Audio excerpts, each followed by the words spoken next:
O amor de Deus em primeiro lugar.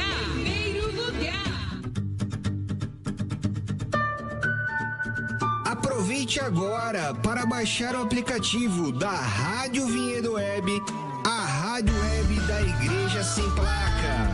Com 24 horas de programação para você crescer em fé. É fácil, é rápido e edificador.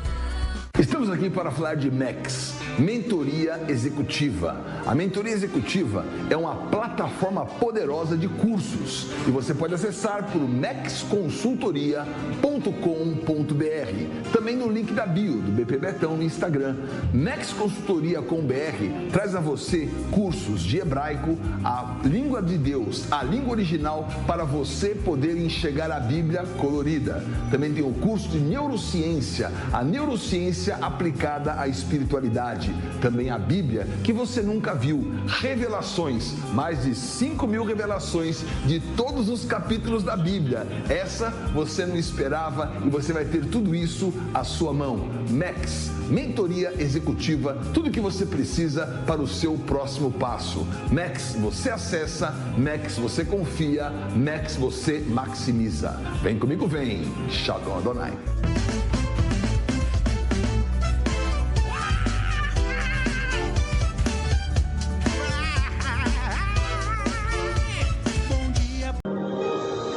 Shalom, shalom, queridos, seja muito bem-vindo nesse bom dia hoje, dessa terça-feira poderosa, desse dia 7 do mês de abril. Glória a Deus por esse dia 7, esse 7 da perfeição do Senhor. E é um 7 maravilhoso que é o descanso de Deus, que Ele fez todas as coisas e no 7º dia Ele descansou. E o Senhor, nós vemos que, lendo a palavra, examinando todos os textos desde o início, nós vemos que o desejo do Pai sempre foi encontrar um caminho em nosso coração, encontrar um descanso em nosso coração. Para quê? Para Ele desenvolver o seu plano, para Ele desenvolver os seus propósitos, que são baseados num caminho de uma realidade. E glória a Deus porque o Senhor nos escolheu para mover, para viver e existir. Porque sim, Atos 17 vai falar que nele nos movemos, somos e existimos. Então, tenha um bom dia nesse dia 7 de abril, nessa terça-feira poderosa, dessa semana maravilhosa, desse acesso quântico, né, que foi aberto pela vigília. Foi aberto pela vigília este mês de abril, poderoso que o Senhor nos deu, acesso quântico ao caminho da videira, com alegria, pela glória transmitida. Glória a Deus que nós temos esse acesso que foi aberto pelo sangue de Jesus, esse acesso dimensional, multidimensional ao caminho da videira.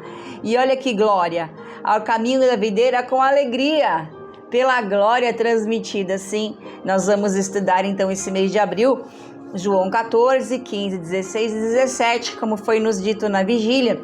E essa semana, primeira semana, estamos em João 14, onde tivemos um domingo poderoso, que foi falado do acesso exclusivo pela Páscoa, preparada na única morada que nos leva ao Pai. Glória a Deus que nós vivemos essa Páscoa maravilhosa no Senhor, dessa comemoração, dessa passagem. Nós sabemos e entendemos que essa passagem é da morte para a vida. Essa aí da vida pecaminosa, da vida de morte de Adão, da vida de morte da alma, para viver uma vida de ressuscitação, uma vida de vida e uma vida ressuscitada, uma vida em Cristo Jesus. Aleluia! Então que você tenha um dia na presença, na essência, na graça e na validação do Senhor. E hoje, terça-feira, conexão interferente, e o tema está lá, vai dizer assim, ó, ativação e comunhão inédita. Como que nós vamos viver essa ativação, essa comunhão inédita nesses caminhos de realidade, entrelaçados com o Consolador, anunciado, que estabelece a comunhão que não é temporária, mas ela é ativadora da vida interior. Inigualável. Glória a Deus com esses temas tão poderosos que Deus tem dado para a vida do bispo. Então nós vamos estudar nessa terça-feira essa palavra que está pautada onde? Em João 14, meu Deus, capítulo 14 de João. Muito rica essa palavra que vai dizer aqui, ó, João 14. Eu vou ler na versão King James, que eu gosto muito dessa versão, vai dizer assim, ó: não permitam que o coração de vocês se turbem. Creiam em Deus, creiam também em mim. Jesus falando para os discípulos: na casa do meu Pai há muitas moradas. Se não fora, eu vou-lhe teria dito. Eu vou preparar um lugar para vocês. E quando eu for e vos preparar um lugar, eu voltarei e vos receberei para mim mesmo, para que onde eu estiver, estejais vós também. Glória a Deus por essas palavras que o Senhor Jesus nos inspirou, os seus apóstolos, seus discípulos a escrever, nos deixar essa palavra tão rica, né? Tão cheia de validações, essa palavra tão rica do consolo de Jesus. Os discípulos não estavam entendendo nada, por quê? Jesus estava ali com eles, andando com eles, aqueles 3 anos e meio.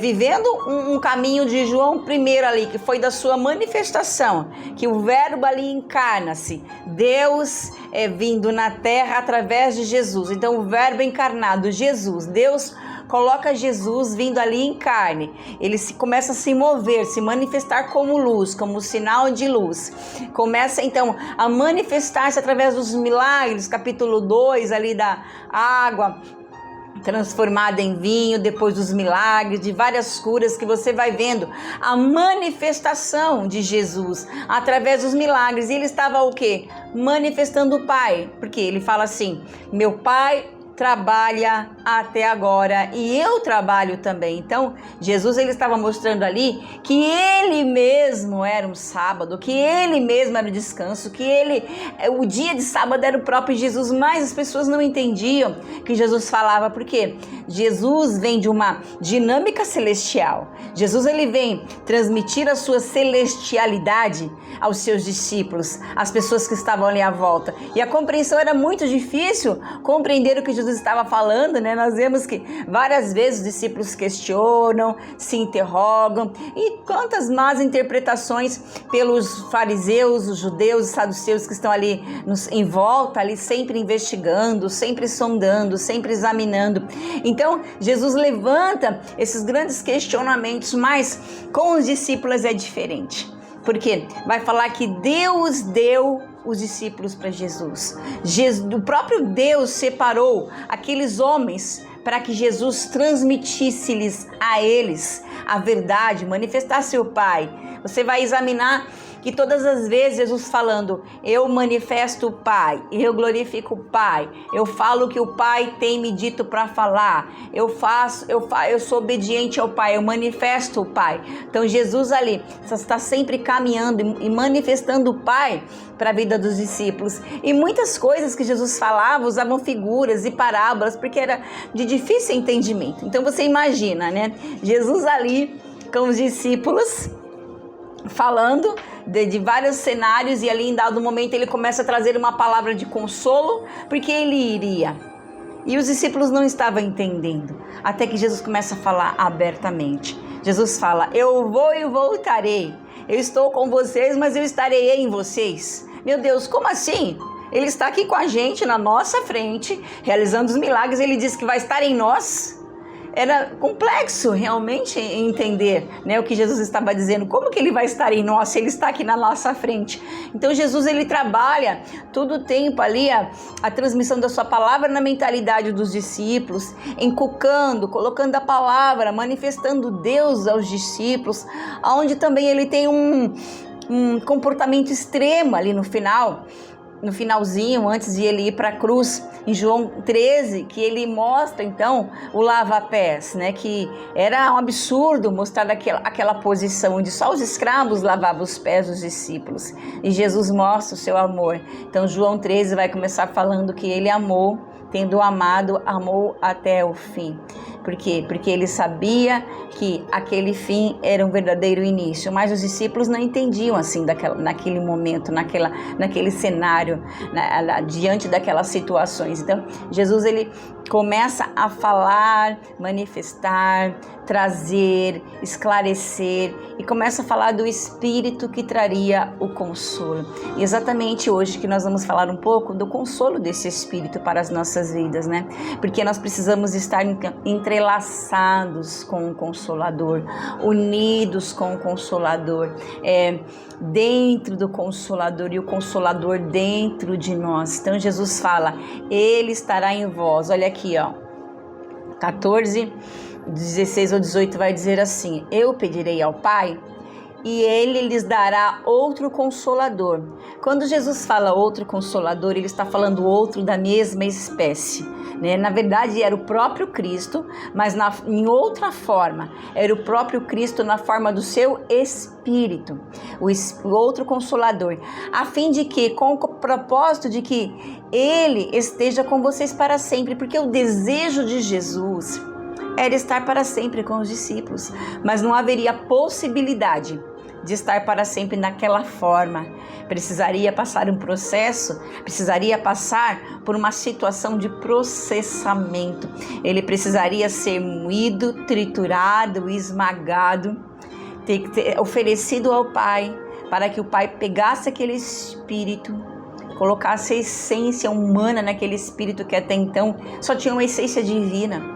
Quando Jesus passa 33 anos aqui na Terra, vivendo, incorporando, né, com aquele corpo, né, mas era o próprio Deus que estava ali com ele, mas ele vivenciando, vivendo, andando, conhecendo a humanidade do ser humano. Então Jesus, nós temos esse Espírito que é um Espírito divino, mas que também é humano. Por quê? Porque com essa consagração de Jesus ao Pai, consagrou também a nossa humanidade. Sabe para quê? Para que Ele pudesse ser o intercessor. Em Hebreus 7 vai dizer que Ele é o nosso sumo sacerdote. E Ele vive para interceder. Por quê? Porque Ele viveu o que todos nós vivemos. Ele passou, só que ele passou ao extremo. Ele passou em situações muito, muito além do que poderíamos suportar, para mostrar e provar que Ele é o sumo sacerdote. Ele vive sempre para interceder. Ele conhece a nossa estrutura, conhece as fragilidades, conhece fraqueza, conhece a humanidade. Isaías 53 vai dizer, homem de dores, foi experimentado em todas as coisas, homem de dores, que viveu a dor, viveu a angústia, viveu o sofrimento, viveu a aflição extrema, absolutamente extrema. Por isso que ele vai dizer, nesse mundo vocês vão ter aflições, vocês não serão isentos de aflições, vocês não serão isentos de perseguições, vocês não serão isentos de ataques, vocês não serão isentos de nada, vocês padecerão tudo, porque eu vivi tudo, eu passei por tudo, eu vivi um caminho de obediência até a morte de cruz. Então o próprio Cristo tem essa divindade e essa humanidade hoje, para poder ser o nosso sumo intercessor. Aleluia. Então ele fala, nos dando um consolo de que ele vivenciou e nós também vivenciaríamos. Ele fala, o servo não é maior que o seu senhor. Se aconteceu comigo, vai acontecer com vocês. Se eu fui odiado, vocês serão odiados. Sim, e nós vivemos realmente isso. Nós vivemos tantas situações de dificuldades, né? Simplesmente por termos o Espírito de Deus na nossa vida. Simplesmente por carregarmos a luz. Simplesmente que é tudo isso. Porque carregamos a luz. E a luz incomoda, a luz ofusca, a luz denuncia, mas o Senhor nos deu esse privilégio de sermos aqueles que carregam a marca do Espírito dentro de nós. Então ele vai falar assim, ele estará para sempre com vocês. Aleluia. Olha que glória, esse Cristo bendito para sempre conosco, porque foi processado, foi moído, né? Deus, João 14, revela Deus triuno para a dispensação de si mesmo a nós. Ele é um só Deus, o único Deus, e ainda assim é três. Ou seja, ele estarei dentro de vós, o Pai, o Filho e o Espírito. O Filho é a encarnação e a expressão do Pai. O Espírito é a realidade e a realização do Filho. Eu amo essa forma com que os irmãos da restauração trouxeram essa revelação para nós. O Espírito é a realidade, meu Deus, a realização. Ele é a verdade, a realidade, meu Deus.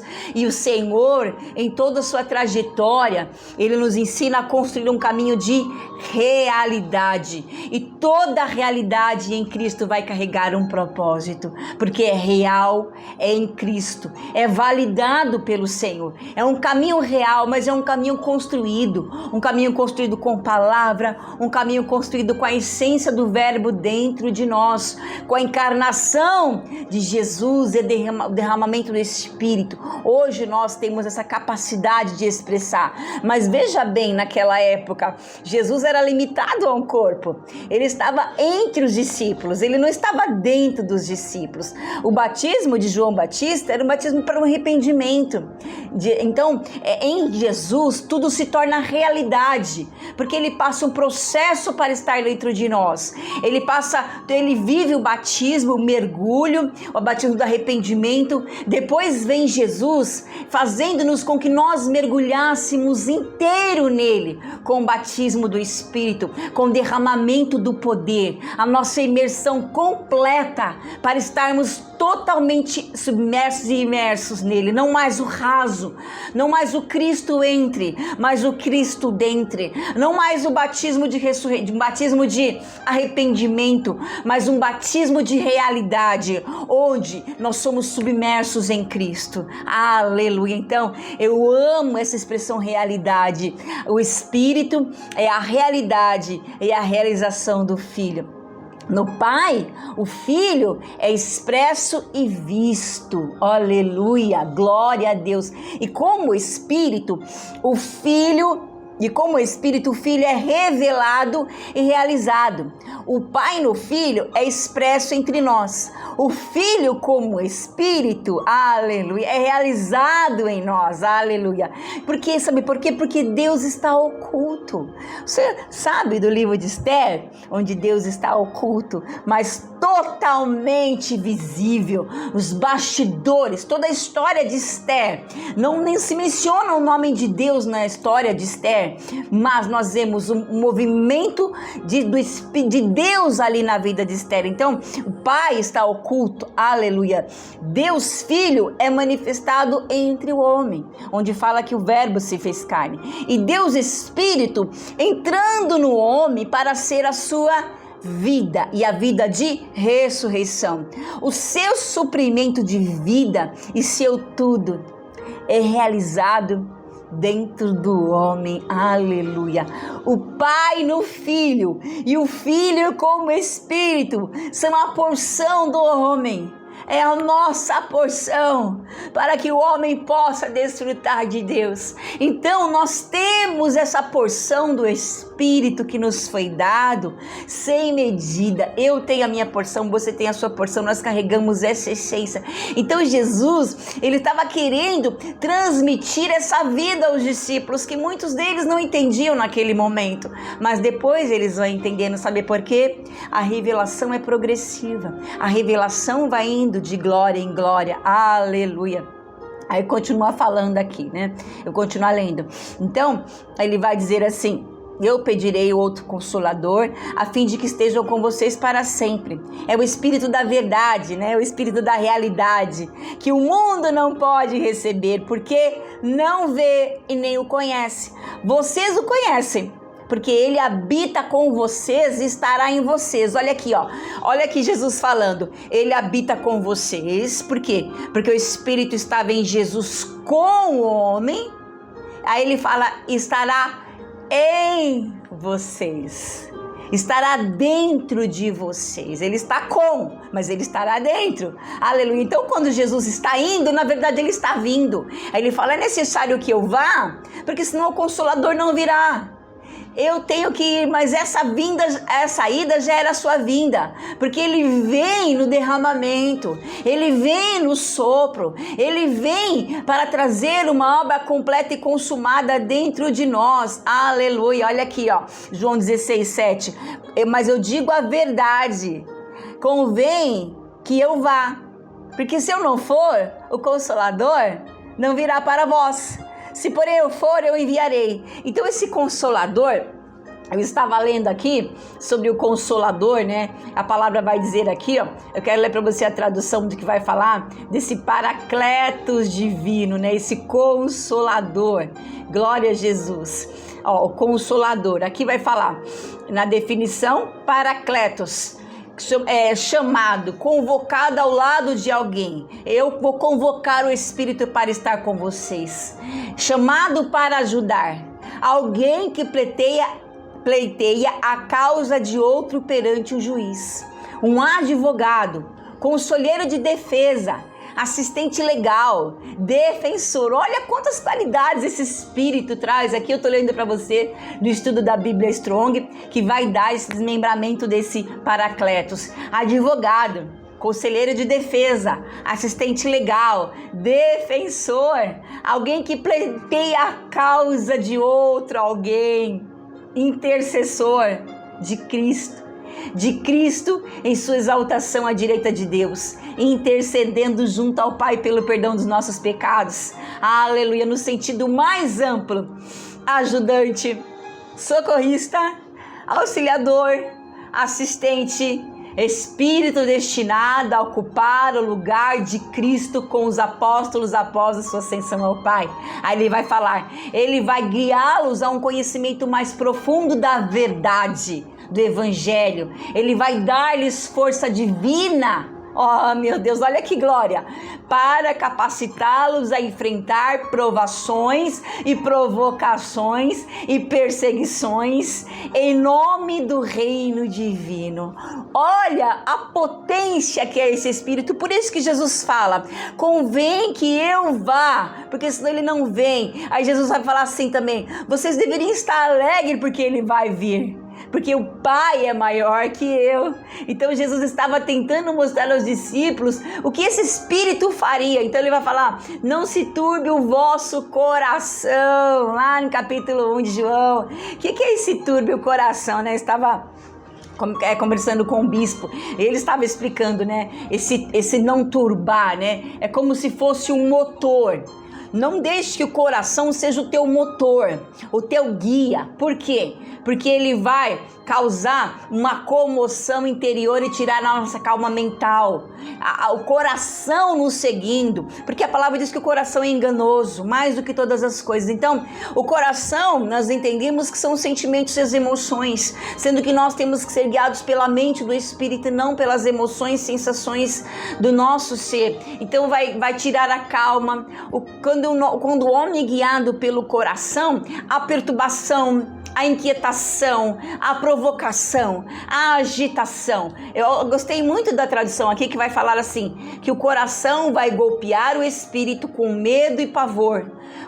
Quando eu sou guiada pelo meu coração, ele golpeia o meu espírito, para que a ansiedade e a aflição me provoque uma reação automática, onde a gente começa a entrar em aflição e é controlado pela aflição e não sai da aflição, e o calor vai aumentando cada vez mais, até que você começa então a trazer murmurações, invalidações, dúvidas, desânimos e medo.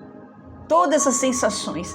Então, trazer situações de dúvida. Então ele fala, não se turbe o coração, não deixe que o teu coração te guie. Aleluia. Então o Senhor vai nos dar essa fortaleza desse espírito de vida para nos guiar, para nos orientar, para nos ajudar em meio à dificuldade. Você pode perceber que há uma grande guerra com relação à semente. Há uma guerra de aflição e pressão, porque essa aflição, ela é uma pressão. sabe, a pressão, algo que pressiona, algo que te aperta. A aflição, ela se torna essa pressão. E é até para você receber uma semente, para você receber a palavra, para você ir buscar uma palavra, para você estar diante de Deus. Tem as aves de rapina, tem as aves que querem roubar as sementes, tem as aves que querem matar as sementes, querem comer as sementes. Você percebe ali em Gênesis capítulo 15, que Abraão, ele fez uma oferta ao Senhor, e ali o que acontecia? As aves de rapina vinham para roubar a oferta de Abraão, e fala ali que Abraão enxotava, porque ele estava entregando uma oferta. Então, as aves querem roubar a nossa semente, a nossa oferta, porque o resultado de uma oferta é resultado de uma palavra que eu entendi no meu espírito. Então eu entendi essa palavra, e eu vou entregar, eu vou consagrar, mas Satanás não quer que a semente frutifique, então ele vai querer roubar. Então a guerra para que a semente entre. Depois que a semente entrou, a guerra, a aflição para que ela frutifique. Você vê que quando estamos gerando uma palavra, Jesus comparou a aflição de uma mulher que está para dar à luz. As aflições, as perturbações, as angústias, as inquietações, a semente está crescendo, o fruto está crescendo, mas a dor, a aflição no processo, as situações diversas que uma mulher que está gestando vive, né? Dói, tem dores no corpo, os ossos do quadril eles se abrem para manifestar ali uma dilatação daquela criança que está crescendo. Então há esse período de aflição durante, e para dar à luz, meu Deus, outra aflição. Então há aflição em todas as fases, no início, no meio e depois. A aflição também é a pressão para que o fruto nasça, para que ele rompa, para que o fruto venha à luz. Então o Senhor Jesus, ele já precavendo, ele disse que nós viveríamos todos esses cenários, mas ele fala: deixo-vos a paz, a minha paz vos dou. E a paz de Deus, que excede todo entendimento, guardará o nosso coração e a nossa mente em Cristo Jesus, vai dizer a palavra. Aleluia. Eu estava estudando sobre a paz essa manhã, e ali eu printei, né, da nossa querida irmã Valnice, ali dos seus estudos, uma frase ali que ela fala ali, né?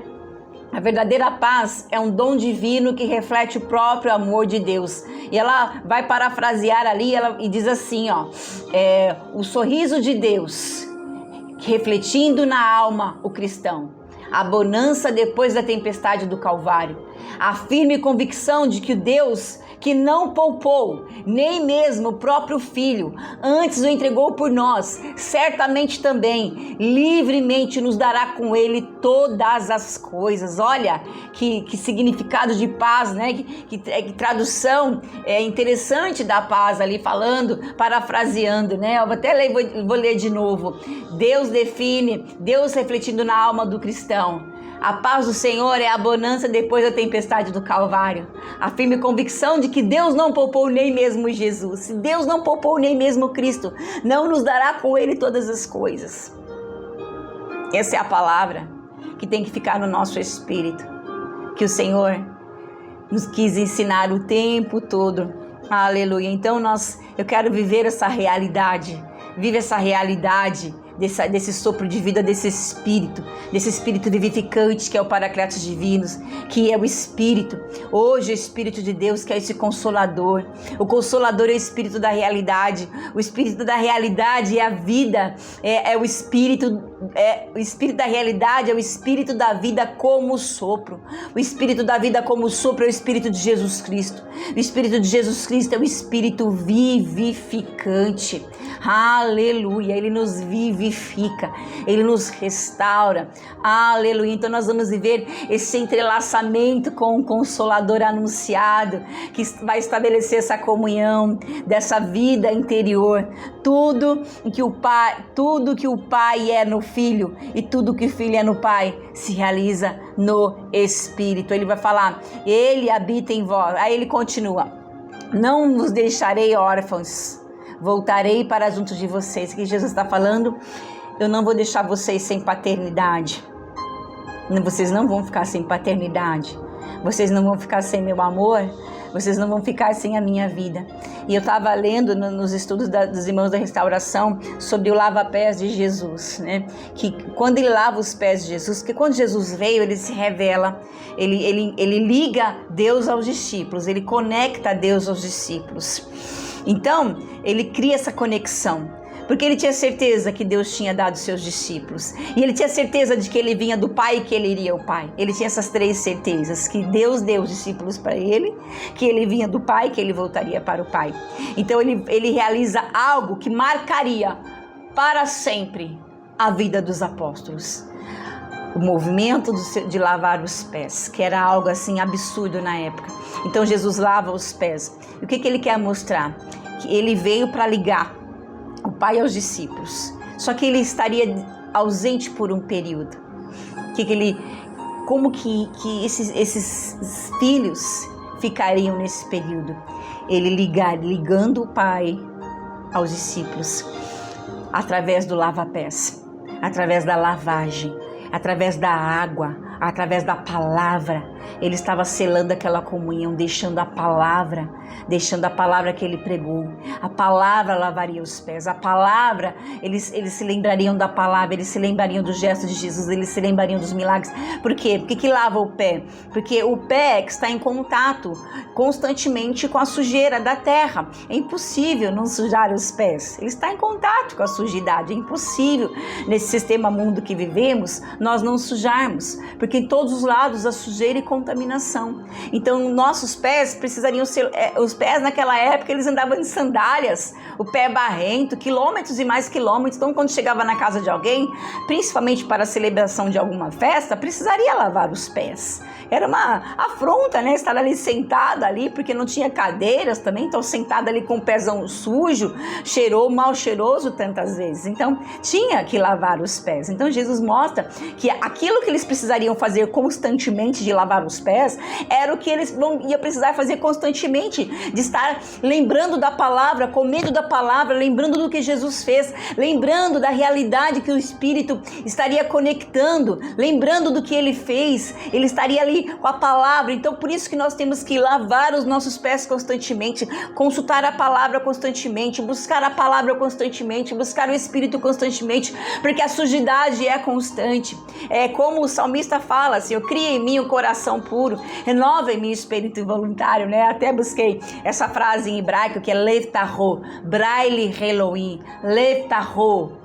Então ele fala, cria em mim, ó Deus, um coração puro e renova em mim espírito reto e voluntário. Então nós temos que pedir sempre isso. Então ele fala, não vos deixarei órfão, voltarei para junto de vocês. Então ele viria em sua outra forma, em sua outra figura. Ele entra em nós para nos dar uma vida de ressurreição, a sua vida divina. E olha quanta profundidade há nisso. Jesus, ele usa uma palavra em grego que vai dizer allos. O Espírito não é um substituto distante, ele é a presença de Jesus em uma frequência que o tempo e o espaço não limitam. A presença de Deus, o Espírito Santo, o espaço, o tempo, nada pode limitar, porque ele é uma frequência, ele é uma voz, ele é um vento, ele é a substância que nós carregamos. O entrelaçamento que nós temos que ter com o Espírito é tão absoluto que ter o Espírito é o equivalente exato ter o próprio Jesus, que é o Espírito de Cristo, mas agora dentro de nós, aleluia. A conexão não era mais externa, era face a face, visceral, dentro. Não era Jesus fora, eles vendo Jesus. As pessoas talvez Jesus tinha que sair das suas casas, os discípulos, em tantas situações, não. Hoje é visceral, hoje é entrelaçado, hoje é dentro. Então a palavra que eu consigo encontrar, que vai explicar melhor esse entrelaçamento, sabe qual é? É a raiz. Eu andei estudando muito sobre raízes. Então se você olhar uma árvore bem grossa e você conseguir cortar aquela árvore e você conseguir entrar ali dentro e ver, você não vai conseguir ver o começo nem o fim de uma raiz. Você não vai conseguir ver a conexão dela, onde ela começa, onde ela termina. Porque o entrelaçamento dentro com as raízes é tão grande, é tão entrelaçado, é tão íntimo, é tão emaranhado que se torna um só. É uma aliança. é uma aliança. O entrelaçamento é uma aliança que não tem começo, nem meio e nem fim. Você pegar uma aliança qualquer, não tenho nenhuma aliança aqui para te mostrar, mas se você pegar uma aliança qualquer, você vai ver onde começa a aliança, onde termina. Não tem. O entrelaçamento também é assim. Esse entrelaçamento desse Consolador que estabelece essa comunhão, que ela é eterna, é esse entrelaçamento, é essa raiz, é essa aliança. É indivisível, porque aquele que se une ao Senhor é um espírito com o Senhor. Nós nos unimos ao Senhor. Nós bebemos Cristo. Nós comemos Cristo, é um espírito com o Senhor. Aleluia. Então esse entrelaçamento é essa raiz, né? É estar dentro de nós, estará em vós. Isso aponta para o quê? Para a ativação da vida interior inigualável. Acontece quando nós entendemos que ele se funde a nossa alma. Essa conexão interferente na sua espírito, na sua natureza humana com a natureza divina. Esse que é o que colapsa, esse é o que liga a natureza humana à natureza divina, cria esse colapso. Então nós temos esse espírito dentro de nós. Ele não apenas nos ajuda, ele sobrepõe a vida dele à nossa vida. Não mais eu, mas Cristo em tempo real. Então ele sobrepõe a sua vida na nossa vida. Ele mescla a sua vida na nossa vida. Ele entrelaça a sua vida na nossa vida. Aleluia. E o que acontece ali? Jesus fala que os discípulos receberiam o Espírito Santo. Então, quando que eles recebem?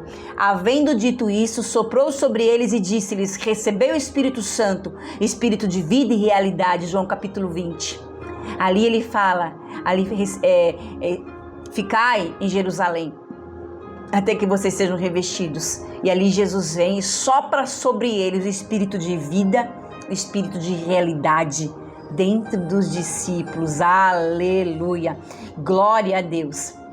Aí vai falar assim: e comendo com eles, deu-lhes essa ordem: não se afastem de Jerusalém, esperem a promessa do Pai, a qual vocês ouviram de mim. Porque João, na verdade, batizou com água, mas vocês serão batizados com o Espírito Santo dentro de poucos dias. Então, é como eu já disse para vocês no início, que o batismo ali de João era batismo de arrependimento.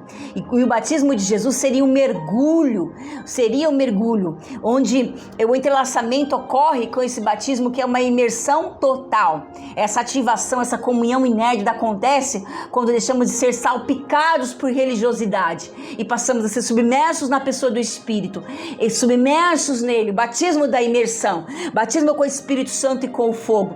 Só que esse batismo aqui de João 20 foi o sopro do Espírito. O batismo com fogo, com poder, eles receberiam lá em Atos 2, que é o batismo com poder. Recebereis poder para ser minhas testemunhas. Aí vem o fogo do Espírito e enche a casa no dia de Pentecostes, no 50º dia. Enche a casa. Nós acabamos de passar pela Páscoa, que falou da contagem do Homer, da entrega, da oferta de um cereal, do início de um cereal, que se completaria numa plenitude completa ali do Espírito derramado, absoluto, com fogo na cabeça de Atos, que vem o fogo e aí eles são batizados com poder. Ser minhas testemunhas. Então eles recebem o sopro, que é o Espírito da realidade e da vida em João 20. Depois eles recebem o poder do alto, que é o Espírito derramado, é o fogo que vem na cabeça, é a imersão, é a completude do que Jesus falou. A obra de Cristo é completa. E eu creio, e eu prego que creio, que aquele que começou a boa obra em nós, ele vai validar até o dia final. Porque Jesus, ele trabalha com plenitude, ele não trabalha com parcelamentos, ele não se derrama metade. Ali Jesus, ele vai mostrando uma realidade que seria plena, que reverberaria em nós. Então nós temos esse sopro da realidade, mas nós temos a imersão desse Espírito e o fogo na cabeça, porque o poder para ser testemunha, que Jesus disse em Atos 2, era poder para ser mártir. que é testemunha? É mártir, daqueles que sofreriam por amor de Jesus, que viriam perseguições, e só era possível eles viverem, passarem por toda aquela dor de ser mártir. Se você for examinar todos os apóstolos, eles tiveram vidas extremamente difíceis. Olha as mortes que eles tiveram, de mártires, de cabeça cortada. Estevão, Tiago ao fio da espada, Pedro também morreu de cabeça para baixo, Paulo, João na ilha de Pátimos. Meu Deus, tantas perseguições de outros mártires, os profetas no passado.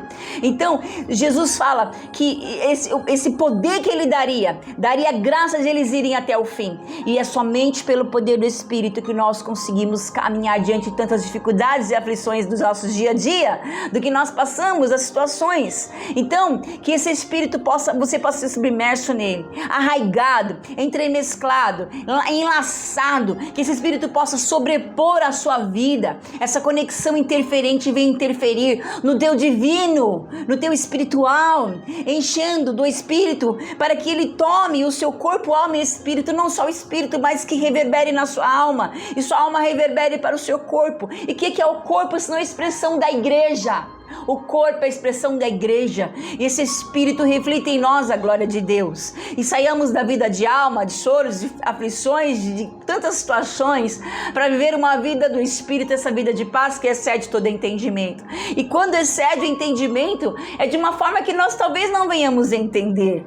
Excede o entendimento, vai além do que eu possa pensar, ver ou imaginar, mas está em nós e nós carregamos. Então nós recebemos o poder para passar pelos sofrimentos, para sermos testemunhas, para passar as dificuldades e aflições que nós viveríamos e vamos viver, porque Deus, ele é aquele que nos dá a promessa e nos capacita para que ele possa permanecer, esse Espírito vivendo dentro de nós, ele entre nós e nos faz viver, aleluia. Eu quero ler para você mais um trecho aqui que vai falar, né, que desse Espírito processado. Olha aqui, ó, o Pai se encarnou e se expressou no Filho entre os discípulos. Agora precisamos ver que o Filho se manifesta como o Espírito que entra e permanece em nós. Então, esse Espírito está dentro de nós, permanece em nós. Então, para permanecer em nós, o Senhor precisou ser transfigurado, transformado da carne para o Espírito. Ele veio em carne para estar entre nós, mas precisou ser transfigurado em Espírito antes de poder entrar em nós, depois de vir em carne para estar dentro de nós. Então, o que acontece?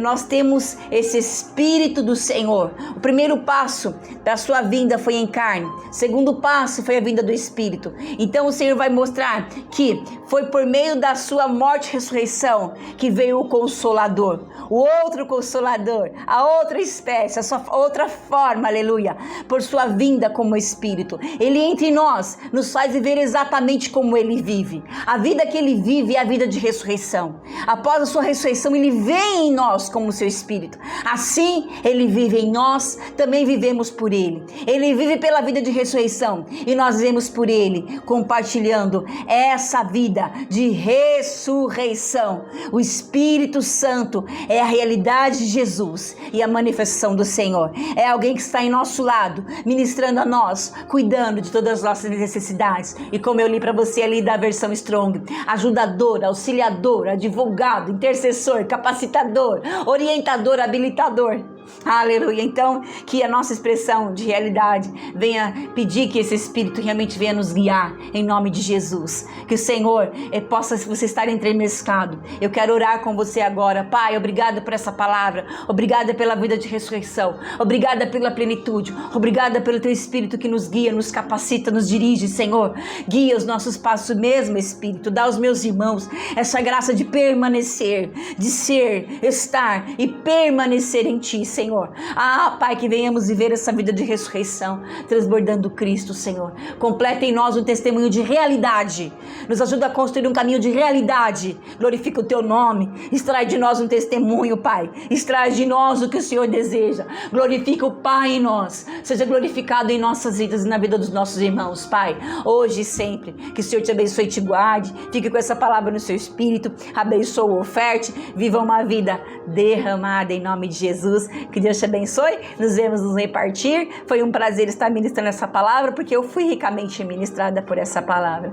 Deus te abençoe e te guarde. Adonai Baruch Yahim. Shalom, shalom, shalom.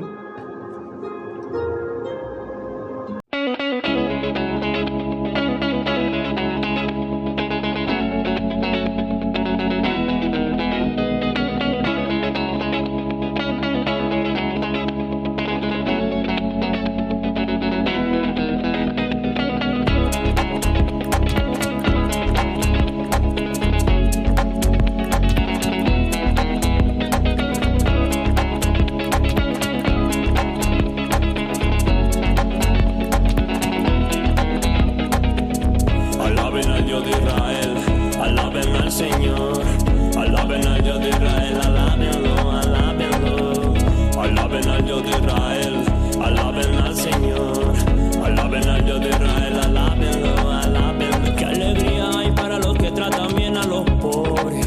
El Señor los rescata cuando están en apuro. El Señor lo protege y lo mantiene con vida. Lo prospera en la tierra y lo rescata de sus enemigos. El Señor los atiende cuando están enfermos y le devuelve la salud. Oh Señor, ten misericordia de mí, ten misericordia de mí. Devuélveme la salud, devuélveme la salud. Ten misericordia de mí, ten misericordia de mí. Pero mis enemigos solo hablan mal de mí, preguntan, falta mucho para que muera y pase al olvido. Me visitan como si fueran mis amigos y mientras tanto juntan chisme y cuando se van lo divulgan por los cuatro vientos. Los que me odian susurran cosas acerca de mí y se imaginan lo peor. Tiene alguna enfermedad fatal, dicen, jamás se levantará de la cama. Hasta mi mejor amigo, en quien tenía plena confianza, quien compartía mi comida, se ha puesto en contra mía, se ha puesto en contra mí. Oh Señor, ten misericordia de mí, ten misericordia de mí. Devuélveme la salud. Alaben al Dios de Israel, alaben al Señor, alaben al Dios de Israel, alábenlo, alábenlo.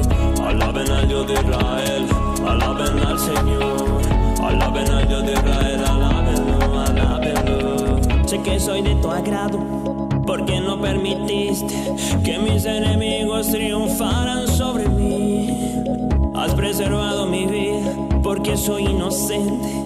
Me has traído a tu presencia y eso es para siempre. Me has traído a tu presencia y eso es para siempre. Me has traído a tu presencia y eso es para siempre. Alaben al Dios de Israel, alaben al Señor, alaben al Dios de Israel, alábenlo, alábenlo. Alaben al Dios de Israel, alaben al Señor, alaben al Dios de Israel, alábenlo, alábenlo. Alabado sea mi Dios, cuida de todos mis malos amigos, que de mis enemigos me encargo yo. Yo me cansé de sonrisas falsas que me mientan, de frente que me den la mano como si nada pasara. Tengo una legión de ángeles que a mí me guardan de tantas maldades, que en este mundo pasa lo que no pasa. Es el llanto de mi alma que te aclama, como un niño aclama a su madre. Ya no tengo cadenas que me amarren, lo que tengo es la palabra de Dios en mi corazón y lo demás me vale. Gracias Dios por llevarte mi alma y mi corazón, porque yo sin ti no sería yo, estuviera decaído, arrodillado en la fría oscuridad de mi habitación. Gracias Dios por sacarme de ese pozo sin fondo. Gracias Dios, gracias Dios, alabado sea el Señor.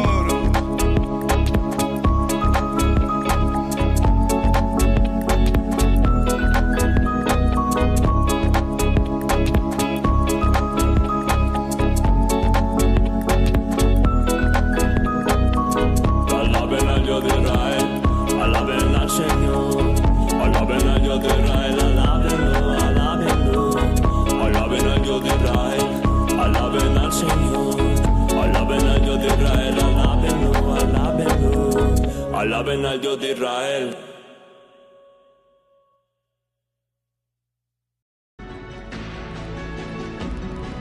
O que você nunca ouviu. Agora, na hora do mestre. E hora do mestre da semana, vamos ter aqui a Semana da Sabedoria. Olha só, Semana da Sabedoria. Eu quero você com muita sabedoria, entendendo como o Senhor quer que você possa aprender. Vamos hoje falar sobre saber pedir, depois amanhã saber decidir, na quarta-feira saber enxergar, na quinta-feira saber edificar e na sexta-feira saber prosperar. Eu quero você nesta Semana da Sabedoria e hoje então ensinando a saber pedir. Começamos aqui com a Tainá falando, olha, vou pedir, vou buscar, vou bater, estou com essa situação, eu preciso do sobrenatural, sobrenatural, olha o que o natural está fazendo comigo, olha que as reações naturais vão sempre fazer disso, daquilo outro, olha como eu posso interferir, como eu posso interagir, como eu posso buscar algo diferente. O que é saber pedir? Olha que a palavra fala aí no texto de Tiago, capítulo 4, versículo 3, pedi e não recebereis, porque pedis mal, para esbanjardes em vossos prazeres. O que está marcando isso? Isso está marcando 99% das campanhas que você vê nas igrejas. As pessoas fazem uma campanha para que elas tenham prazer, uma campanha para que elas sejam beneficiadas, uma campanha para que eu possa melhorar e até pior, que eu seja melhor do que o outro. Meu Deus, o que isso cabe na palavra? Isso é loucura. O que nós estamos vendo por aí? Loucura. O que as pessoas estão pedindo? Loucura. Elas estão cantando musiquinha de Natal. Muito dinheiro no bolso, saúde para dar e vender, e pedindo isso para o Papai Noel, e pedindo para o Ano Novo, e para o velhinho, e por assim por diante. Quantas coisas chulas, quantas coisas tolas, quantas coisas que estão fora daquilo que Deus tem preparado para você. Você vai pedir e você vai receber aquilo que vai glorificar o nome do Senhor. E em tudo que você glorificar o seu nome, e em todo o resultado da sua vida, você vai manifestar que aquilo que você está pedindo é poder para servir. Deus colocou em nós uma marca de uma restauração muito grande. E o que nós precisamos? Tudo que você pede ao Senhor, pede a Ele oportunidades maiores para servir. O que fazemos aqui todos os dias, nós estamos aqui servindo. Eu estou servindo ao corpo de Cristo. Eu poderia servir a mim mesmo, com capacidade intelectual, com oportunidade de articulações, com saúde, com disposição, e dizer, bom, é o seguinte, vou aproveitar o capitalismo e vamos lá viver o melhor da minha vida. O melhor da minha vida não teria numa casa, num carro, num passeio ou num dinheiro. O melhor da minha vida está no testemunho que cada evento eu posso produzir, vivendo aquilo que Deus pediu para que eu realizasse. Eu ministrei ontem de manhã, sobre a palavra que realiza. Bem-aventurado em tudo aquilo que realizar, aquele que não é um ouvinte esquecido, mas um operoso praticante. Você tem uma palavra para praticar, e a prática da palavra não é uma obediência religiosa, a prática da palavra é uma operação, é uma realização. Realiza a palavra da fé, a palavra da conquista, a palavra da renúncia, a palavra realmente da vitória. Existem palavras sobre você, e essas palavras você vai realizar. Olha só o que aconteceu com Salomão. A sabedoria de Salomão se manifestou no entendimento de que o Deus Todo-Poderoso deseja nos dar o quê? O poder de servir. Olha só, 1 Reis capítulo 3, versículo 5. Em Gibeão, apareceu o Senhor a Salomão de noite, em sonhos disse-lhe, pede-me o que queres que eu te dê. O que você pediria? Olha só que marca poderosa que Salomão entendeu, que ele queria servir. Ele estava disposto a pedir algo para melhorar o povo, para servir o seu chamado. O que eu desejo condições de poder servir o meu chamado. Eu desejo condições de poder pregar a palavra, de poder levar adiante pela rádio, pelas frequências, por esse prédio, pelas viagens, pelas experiências. Meu Deus, olha só quanto mamão impedindo que isso aconteça. Porque o povo quer mamãe, mamão e maminha. O povo quer isso, quer um amorzinho, quer um dinheirinho e quer o seu prazerzinho. Mas na verdade, Deus está muito longe de mamão, mamãe e maminha. Deus, ele está na verdade colocando no seu espírito um discernimento. E Salomão, ele entendeu que o trono de Davi teria uma sucessão pela benevolência do Senhor, e de que manter manter essa aliança seria a sua responsabilidade. A benevolência é a graça. E de maneira explícita, Noé encontrou graça. Olha o sucesso que ele teve. Salomão encontrou graça, benevolência. Por quê? Porque você vai viver uma vida não de comparação, mas uma vida do propósito que Deus colocou em você, daquilo que você, ser humano único e inigualável, vai poder ter como resultado nas medidas que você tem daquilo que o Senhor deseja que você vive. Por isso, há uma sucessão. O que é o trono? O trono é um governo. Deus está governando todas as coisas. E Salomão entendeu que ele era a sucessão de Davi e que a benevolência do Senhor estava encontrando com ele para que ele tivesse uma responsabilidade. Qual é a responsabilidade? É manter a aliança. É receber a graça e devolver a graça com o resultado que Deus espera. Então respondeu Salomão, 1 Reis 3,6: de grande benevolência usaste para com teu servo Davi meu pai, porque ele andou contigo em fidelidade e em justiça, e em retidão de coração, perante a tua face, mantiveste-lhe essa grande benevolência, e lhe deste um filho que se assentasse no seu trono, como hoje se vê. Você vê duas descrições de Davi que as pessoas não concordam. Atos 13, Davi, um homem seguindo o coração de Deus, um adultério. Andou comigo em fidelidade. Que fidelidade? O adultério. As pessoas não conseguem entender o significado dessa situação de aliança, que justamente foi desse adultério que veio Salomão. Salomão é filho de Batseba. E aquele primeiro filho morreu. E esse segundo filho veio para ser a sucessão, no momento onde Adonias, um outro filho, porque o contexto daquele tempo era diferente do contexto atual. E onde Deus está querendo mostrar algo para a nossa vida, está querendo mostrar na aliança. Aonde Davi errou? Davi fez uma aliança com que ele não deveria fazer uma aliança, porque ele era uma mulher casada. Ele podia fazer aliança com tantas situações. Foi fazer uma aliança com alguém que estava casada e foi comprometer o seu próprio general. Então aqui há uma situação da distorção de Davi, mas olha o coração dele. O coração dele está dizendo que ele queria realizar algo para o Senhor, em justiça e retidão. Isso não significa que ele não teve um erro. Aquele erro que ele teve, ele pagou por aquele erro. Aquele filho morreu. Aquela situação tem que ser entendida no espírito. Nós podemos pegar um tempo para explicar isso a você, mas o que é importante você entender agora, que o Senhor está dizendo para você que existe uma aliança para você manter por aquilo que recebeu e aquilo que você vai devolver ao Senhor. E Salomão caiu no mesmo erro. Que erro é esse? O erro da medida numa aliança.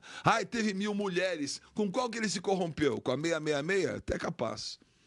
Mas o que aconteceu? A medida da aliança não foi de maneira adequada estabelecida, porque o inimigo, ele quer corromper as medidas e impedir que o seu resultado diante do Senhor possa ser um resultado que agrade a ele. Por isso, para receber algo dos céus, você tem que reconhecer a sua insuficiência e pedir que o Senhor ultrapasse as medidas. Tudo no mundo espiritual está ligado a uma medida, e essa medida possa preencher todas as coisas. Deus tem uma medida, e a medida dele, sacudida, recalcada, mas ela é também transbordante.